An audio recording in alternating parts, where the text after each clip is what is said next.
Kevin, the Russell Building goes back to 1909, and I don't think we've seen history 1, 2, 3 times since 1909 like what we saw last night.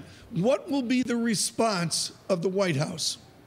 Well, the president tweeting, Tom, just after this vote failed in the Senate, saying 3 Republicans and 48 Democrats let the American people down. As I said from the beginning, let Obamacare implode, then deal.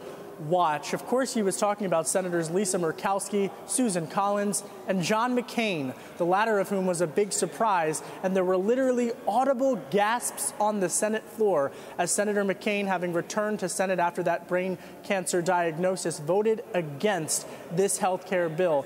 Senate Majority Leader then saying on the floor, "It's time to move on," end quote.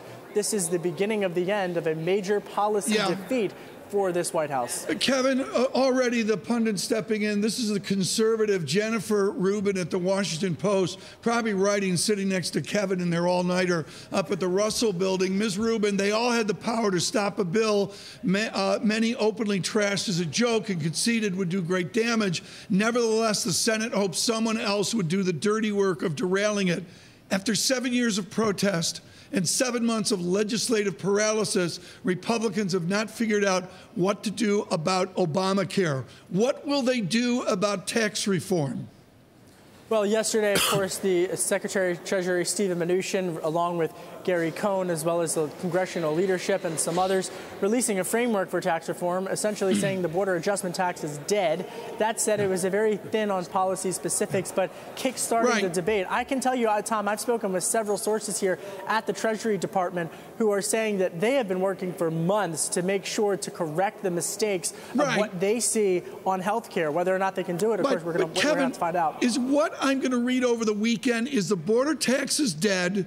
They couldn't do health care, so they can't balance the books on tax reform. Do I understand this morning that I'm going to have much larger deficits as the Republicans spend? I think as we head into the fall, of course, with the debt limit fight, the ultra-conservatives in the House of Representatives, the Freedom Caucus, are at odds with more moderates, with congressional leadership, with the administration. And so you have the potential for there to be some political fireworks come the fall. But I can also tell you that this is a White House that does not want any type of political drama surrounding raising the debt limit, nor do they want at any point the type of theater that surrounds a potential for a government shutdown.